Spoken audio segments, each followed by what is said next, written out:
Hey friends, it's Dr. Cindy Ross here. Hope you guys had a great Thanksgiving. And if you're not out shopping for Black Friday, I hope you're here joining me. I won't take up much of your time today because I know it's still the holidays and probably families in town. But I thought today was a much better day to do a live and give you some information on the truth about sweeteners. One of my dear friends, Angela, was on last week, and this is one that she asked me to do a segment on just because everybody always has questions about which sweeteners are the best. And I'll tell you my favorites as well. So, again, I'm really glad that you're joining me today. We're going to dive into a topic that sneaks into nearly every pantry, protein shake, and healthy snack, and they're sweeteners. Whether you're trying to reduce sugar for weight loss, lower inflammation, balance hormones, or prevent cancer reoccurrence, understanding which sweeteners heal and which harm is a game changer. So I'm going to break this down. The difference between natural and artificial sweeteners. Which one spikes blood sugar and drives inflammation? Which are the safest for your gut and metabolism? And how to enjoy sweetness without the sabotage. Alright, so the problem with sugar. Again, I'm going to reiterate, I am live on Facebook and TikTok. I have a hard time moderating both, so if I miss your question, I apologize. Again, try to keep the questions relevant to the topic, and I will do my best to answer them. And if not, you can always reach out to me, Cindy at drcindyross.com, and feel free to email me over your questions, and I will definitely respond to you. Okay, so let's start with why we even look for alternatives. Well, because refined sugar is highly inflammatory. And I know a lot of you had it yesterday for Thanksgiving, and you're probably paying for it today. Raise your hand if you have inflammation, because I can guarantee you something had sugar in it yesterday that you ate, and it has caused a slew of inflammation in the body. So one of the things that you can do today is get out, go for a walk. It's a little cooler, definitely where I live. It's a walk is fantastic to get rid of the inflammation. If you have access to a sauna, dry brushing, all of those things are great for detoxing the body. And drink lots of fluids today. Lots of fluids, and don't forget your electrolytes. Alright, so refined sugar, it's not only highly inflammatory, it increases insulin, it feeds bad gut bacteria, it spikes cortisol, and it accelerates aging through something called glycation, where sugar literally damages your collagen and your DNA. For those with metabolic issues, cancer, autoimmune disease, that would be me, or hormonal imbalance, sugar acts like gasoline on the fire. One of my patients 3 days ago was telling me, she's a cancer patient, and she was saying that it's just not worth giving up all these different food items for her chronic illness, cancer. And she said there's no way to get rid of sugar. Well, I would disagree. I eat zero sugar, and I truly look at food as medicine because I know what my body feels like when I put those things in it. I don't want to live, so I don't ever want to feel like that again. So whatever it takes for me to feel good, for my joints to feel good, for me to keep the inflammation down, that's what I'm going to do. So I always say I'm my own guinea pig, especially when it comes to sweeteners, because I try everything. And I found some really great ones that definitely do not bother me. They do not increase appetite. They do not increase my glycogen index.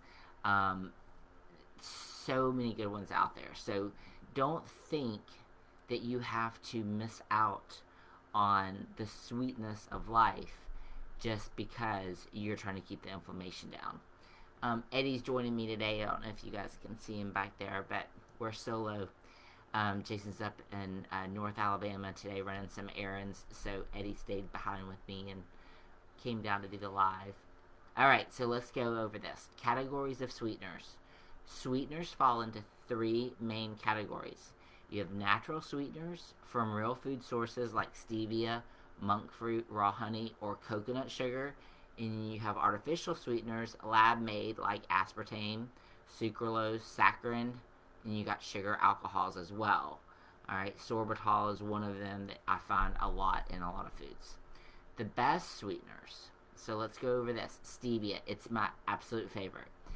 I've been using this liquid stevia that I was turned on to back in like 2017.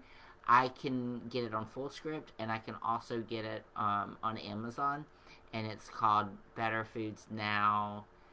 I'll definitely can put it in the link. I know on my drink video, the drink that saves my life video, I have the link on there as well, and it is fabulous. It doesn't have a bad aftertaste or anything like that, and it doesn't take much. And then one that I just got turned on to recently by a dear friend, hey Claire, it is organic stevia powder, and it is fantastic. I love it. It takes even less, and it truly does not have any afterbite as far as stevia. So stevia has 0 calories, it's plant-based, and it doesn't raise blood sugar. It's anti-inflammatory and even has antioxidant properties. Make sure that when you're choosing your stevia, I don't buy mine at the grocery store because so many times they're mixed with maltodextrin or dextrose fillers, and they can cause my stomach to be upset, gassy. We don't want that. So try to find as pure as a stevia as possible that's not mixed with other brands. And again, those two that I just mentioned are absolutely pure stevia. Start slow. Too much of stevia can have a bitter aftertaste. So start with a little bit and then work your way into the amount of sweetness that you're looking for. Monk fruit is another one. I have everybody that asks me about that. I'm a fan. I don't use it personally, but I am a fan of it. It's natural fruit extract, 0 calories, no glycemic impact, and it's great for people with insulin resistance or PCOS. Again, look for blends with like allulose rather than dextrose, just because it can cause some stomach gas and some stomach irritation, and we don't want any gastric inflammation. Allulose technically is a rare sugar that's absorbed but not metabolized for energy, doesn't spike glucose or insulin, and has prebiotic benefits for the gut. Excellent for baking, and it tastes the closest to sugar, I think. Studies show that it may even reduce post-meal blood sugar spikes. And then true always is your raw local honey, small amounts. It's antimicrobial, it's rich in enzymes and antioxidants. It's best used in moderation. It's still sugar, just like eating fruit, but far less inflammatory than white sugar. It's great for seasonal allergy support as well. So just remember moderation. And like if you're baking and you're trying to find alternatives, definitely use honey.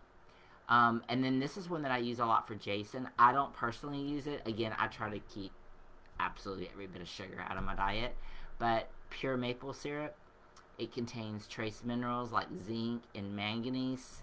Moderate use only. It has half the fructose load of table sugar, so it's definitely better for you, but it still is sugar. So just be mindful of that.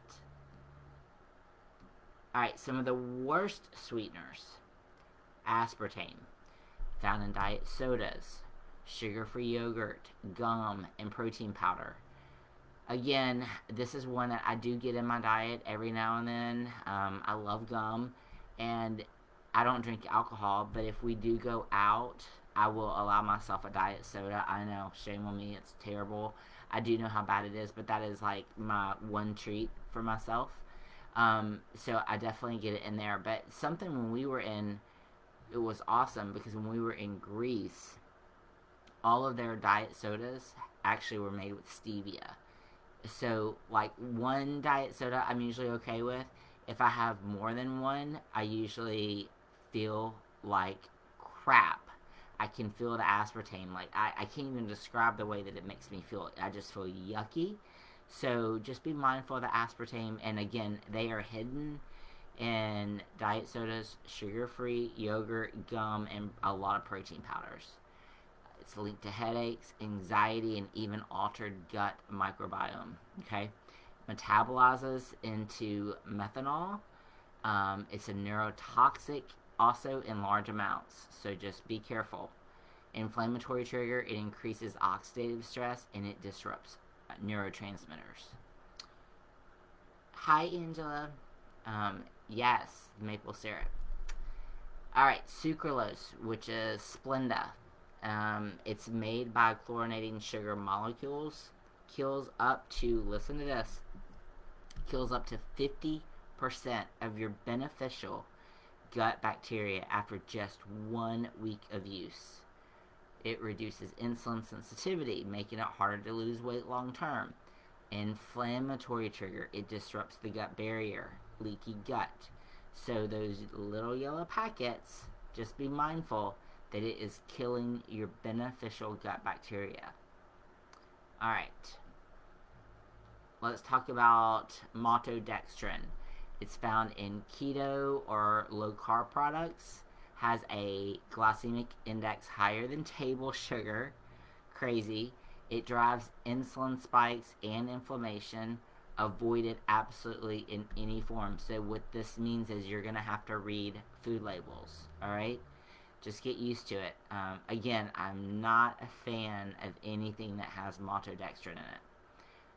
One thing that a lot of my friends, especially my northern friends, use a lot of, and they think that they're doing so well, and I notice that they do hold weight in their midsection, is they're using agave syrup. Alright, marketed as healthy, but 90% plus of fructose. Worse than high fructose corn syrup. It is so bad. It promotes fatty liver, insulin resistance, and inflammation. Inflammatory trigger. It activates pathways tied to chronic disease and obesity. So stay far away from agave syrup. Okay, let's talk about this. Sweeteners, inflammation, and disease. When we talk about inflammation, it's not just joint pain or puffiness. Remember, it's cellular stress, oxidation, cytokine activation. Artificial sweeteners confuse the brain-gut connection. The body tastes sweet, releases insulin, but gets no glucose, leading to cravings, bloat, and metabolic confusion. And I'm sure you've heard a lot of studies that say diet sodas make you gain weight and things like that, and that's exactly why. Is it's releasing insulin, but it's getting no glucose. So you're getting the cravings, you're getting the bloat, and you're getting the metabolic confusion. Chronic use can increase gut dysbiosis and leaky gut, fat storage around the liver and abdomen, immune dysregulation, especially in autoimmune or cancer patients. So just be super mindful of any artificial sweeteners. Okay, so some of my go-to sweeteners that I personally use, organic stevia leaf extract. I think it's called Vicoi. Vicoi is the brand that I've been using. It's a white bag. Again, I can put it in the show notes if you want to know. I love it though. It's my new favorite thing.